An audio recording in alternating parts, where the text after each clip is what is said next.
Selamat siang semuanya, perkenalkan nama saya Olvresi Hala Emilia Berberginting, NIM 2021-63005, Prodi S1 Teknik Pertambangan Universitas Papua. Jadi di sini yang kita bahas dalam video ini mengenai tentang kriteria batu runtuhan, di mana ini sebagai tugas 1 pada mata kuliah Mekanika Batuan. Jadi pada video ini yang pertama kita bahas mengenai kriteria batuan runtuhan, di mana batuan akan hancur jika beban yang diberikan lebih dari batas kemampuan batuan itu tersendiri. Kriteria batu runtuhan sering terjadi pada lereng, sehingga yang terjadi pada lereng karena adanya perubahan gaya yang ada pada lereng. Perubahan gaya mengakibatkan terjadinya perbedaan distribusi tegangan, sehingga kekuatan dari massa batuan tersebut ikut berubah sesuai dengan kondisinya.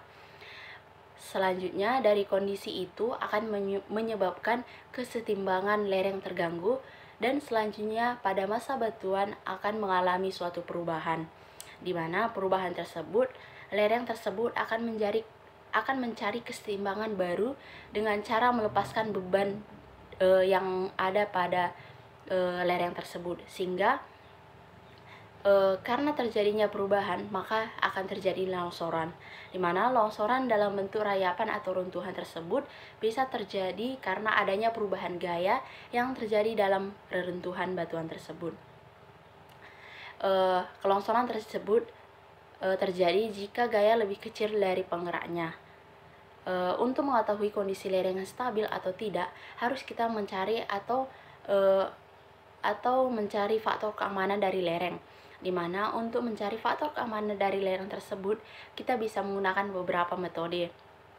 Salah satu yang sering digunakan untuk mencari faktor keamanan tersebut yaitu dengan metode kesetimbangan batas. Di sini juga terdapat ada 3 model hancuran batuan dengan kriteria yang berbeda-beda. Yang pertama, batuan tersebut akan hancur jika penyusun materialnya, di mana penyusun material tersebut itu menyangkut seperti berat jenis dari material itu.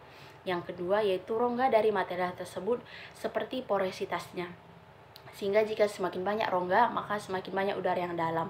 Yang ketiga yaitu struktur batuan, di mana jika terdapat banyak struktur dalam kondisi suatu batuan maka akan memunculkan atau cepatnya akan terjadi suatu perubahan atau longsoran pada batuan, sehingga akan menjadi pendukung untuk terjadinya batuan ataupun akan terjadinya kelongsoran karena memiliki banyak kekar yang ada di dalamnya.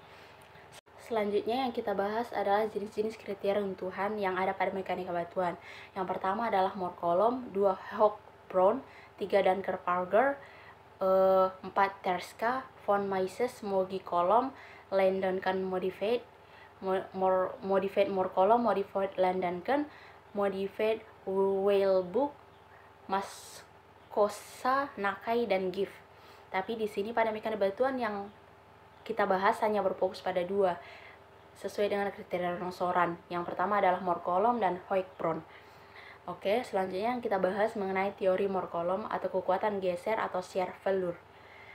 Tanah terjadi bukan disebabkan hancurnya butiran-butiran tanah, tetapi tanah terjadi karena adanya penggerak relatif antara butiran-butiran tanah dari tanah tersebut. Moore menjelaskan bahwa keruntuhan sebagai akibat dari kombinasi kriteria tegangan normal dan geser. Tetapi bukan hanya itu, untuk dari penciri kriteria longsoran itu bukan hanya akibat dari tegangan normal maksimum dan tegangan geser maksimum saja, sehingga untuk pada bidang keruntuhan dapat dinyatakan sebagai rumus bahwa sehingga dapat diketahui persamaan Moore-Coulomb sebagai berikut, dan di sini saya menunjukkan contoh dari Moore-Coulomb untuk keadaan tegangan theta 1 lebih besar dari 2, lebih besar dari 3 atau intermain straight, dan tidak mempengaruhi fluor batuan. Untuk beberapa bidang fluor di mana tegangan N sama besarnya, maka bidang yang paling lemah adalah bidang yang mempunyai paling besar sehingga kriteria more dapat ditulis sebagai berikut.